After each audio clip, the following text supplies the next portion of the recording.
Hi folks, in this next video I'd like to show you how I sharpen my own bandsaw blades. Now they are relatively cheap to buy, between £10 and £15 a piece, but you can destroy one in a couple of seconds if you hit a nail, which means another new band unless you can sharpen it yourself. So that's what I choose to do. I've been doing it now for the last 12 years or more, and using this chainsaw sharpening grinder. It's a 110 volt which I've brought in from America, and I've converted it to so the bandsaw blade fits in it basically. And how I've done that was, what you do, you remove the main clamp off the front here, and then in the groove there where the screws are, you place two 8mm washers. I'll take one out to show you.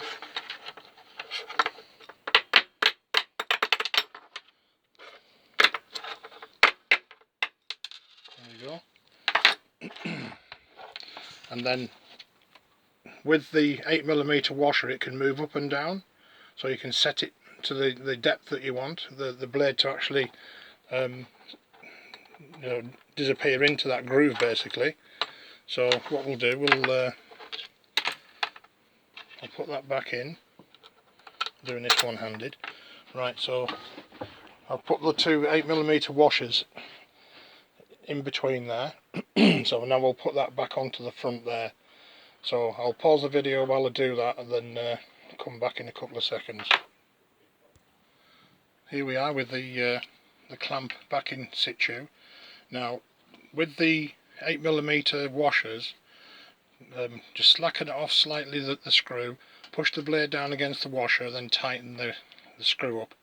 Now the washer is slightly thicker than the band, so the band will still move through, as you can see there. But that washer, what it does, that washer gives you the depth. So the band there is sticking above roughly about 5 or 6mm, and it'll run in between the groove there, as you can see. So the next thing you need to do is to turn the band inside out, which I've already done, so that the teeth are facing the right direction for the grinder, which is that way, from towards the right. Then what you need to do, just like the chainsaws, you need to get the depth and the height right of the blade.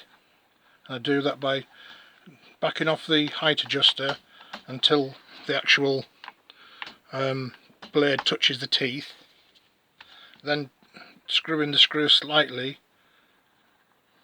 until it starts to lift, then just back it off so it's just touching. Then set this limiter into the back, in between two teeth. So once you've done that, you'll see you need to adjust it again. So we'll adjust it down into place, then we'll give it a trial run on one tooth.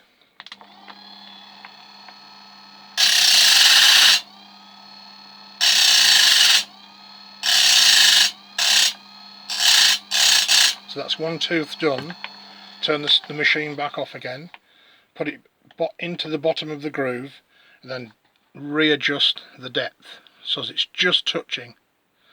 And with these teeth being like a square cut, they don't last as long, and they're not as good actually as when they've been sharpened by hand. When it's been sharpened by hand, it cuts far superior to when it was new. So that's one tooth done. Everything's set. The distance is set, which you can adjust by this knob here, and the depth one's on the top, so you can't see that in the video. So now we'll just attempt to do a few teeth there, and then have a look and see what they're like. So let the limiter slide, drop back in between the teeth, and let it settle like that. And then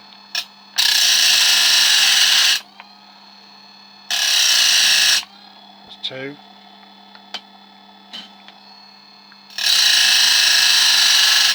3.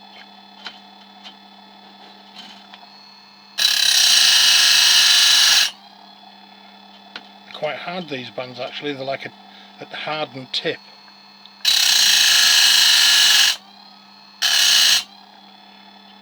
do a dozen or more, then I'll show you them.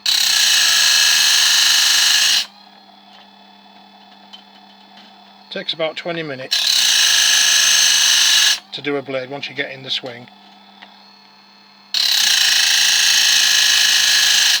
which is a good saving because you couldn't make £15 in 20 minutes at a normal job.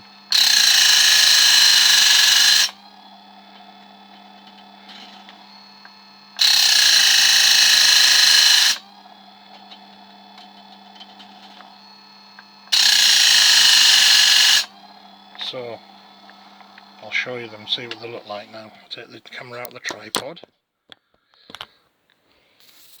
and give you a close-up view.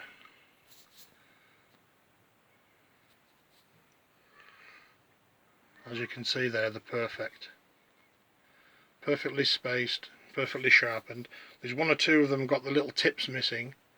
It's had a bit of a hard time, this band, but as you can see there, they're uniform. And once it's done using this jig, they don't wander, they're very, very accurate as well.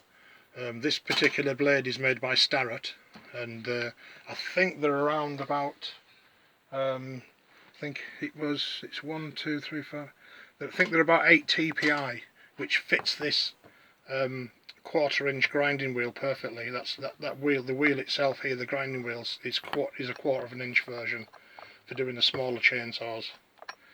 And that fits that gullet perfectly. I don't know whether I can get that down into there by hand. Probably can, if it just gives bear with me a second. As you can see, that comes down and it fits that gullet perfectly.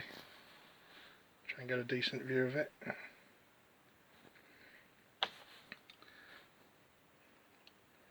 There it is, sat in the gullet there. They have like a flat bottom, these Starrett bands, but after they've been done with this grinder, they leave a rounded bottom, as you can see there. And the rounded bottom gives you a slightly bigger gullet and a better cut. These bands are designed so that they blunt quickly, basically, and throw away. But using this simple little machine, like $30 I think it was, you can save an awful lot of money. I mean, 4 bands, I have 2 quarters and 2 1/2 inch, which I bought probably 10 years ago, and they're still going strong. I mean, eventually the 1/2 inch, they decrease in size to a 3/8, and when it gets to a 3/8, I'll keep on going till it goes down to a 1/4, and then you have to buy 1/2 inch bands again. So I only buy 1/2 inch bands because as you sharpen them, they decrease in width. So I'll do a few more teeth, and then I'll show you what the finished product cuts like on the bandsaw when I've finished. So I'll put that camera back into the tripod and carry on.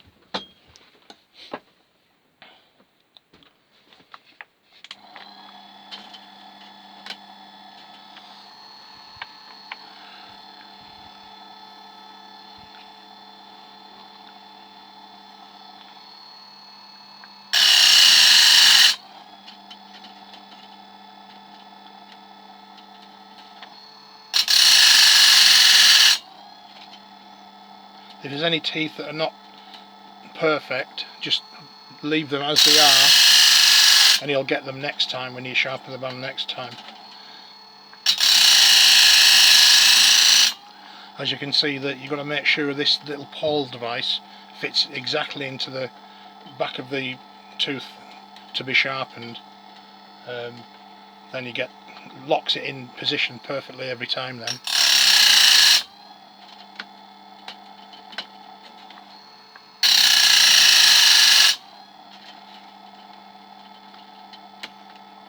First time that you do this is the most awkward time. When you come to do them again, once they've been sharpened, they're much easier the next time around.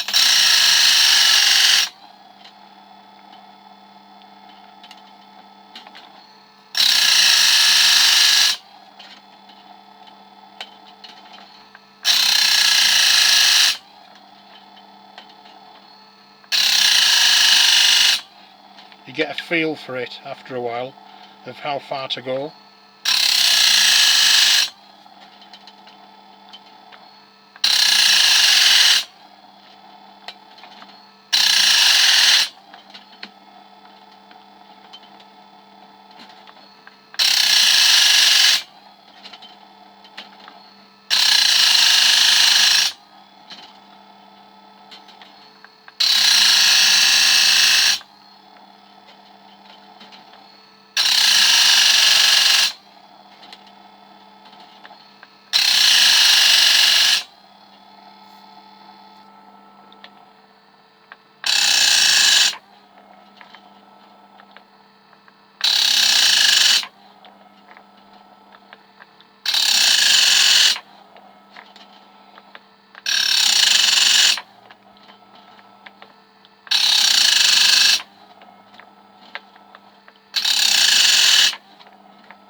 Here we are on the last few teeth, and then I'll show you what it looks like.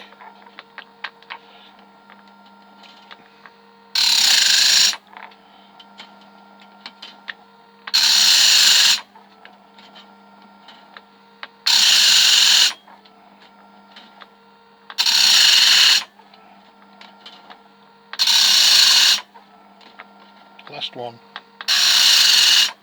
So they're a very good unit, these Oregon chainsaw sharpening units. Are very quiet, and with it being 110 it's not over aggressive, and does a sterling job. So that's all the teeth done.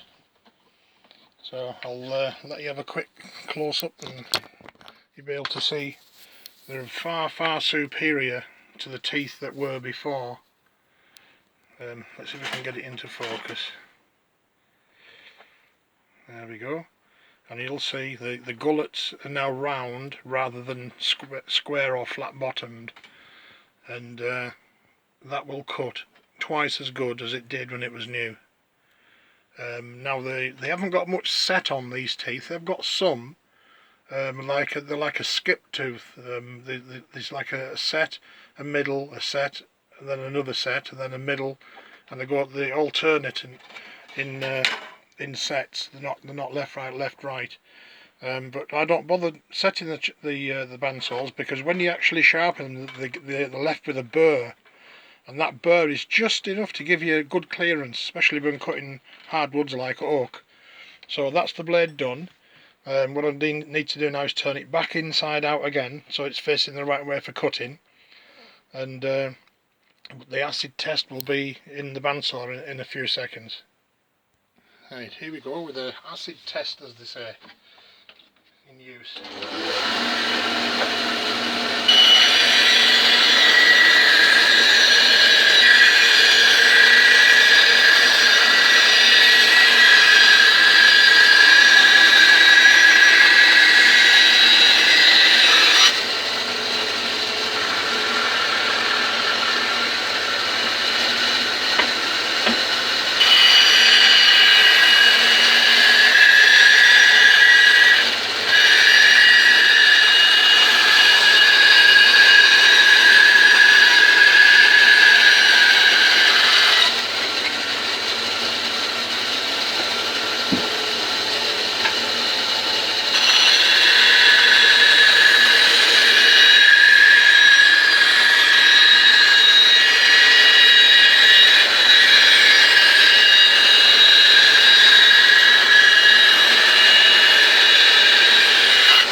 have it.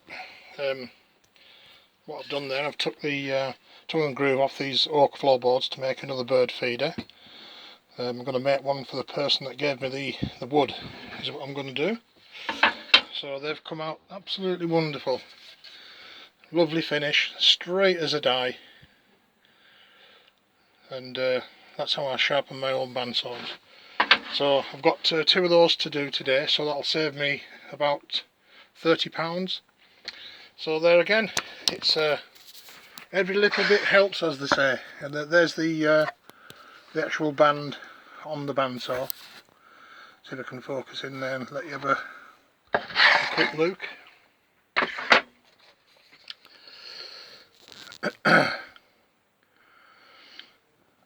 Sharpened to perfection. Like I say, when you look at the old original kerf, you had a flat bottom, whereas on this one you have a rounded bottom, and you can see the tiny little burrs there from when I sharpened it. Now they'll stay on there for quite a long while, and the set is sufficient to use that band now for the rest of its life. You don't need much set. The least set you have, the best actually. And like I said, these Starrett 8 TPI blades fit the 1/4 inch grinding wheel on the Oregon grinder perfectly. So that's how I do it, and if anybody would like any more information or comments, just give me a shout. And one more look at the Oregon grinder, and I haven't changed it in any way from the original. All I've done is replace the depth of those washers in there, which were for the chainsaw. They were slightly larger. I put some smaller ones in, and to set the blade so the blade's sticking out only halfway, and then tighten up your tensioner so it just slips, and away you go. It's a nice little machine, and it's paid for itself 100 times over.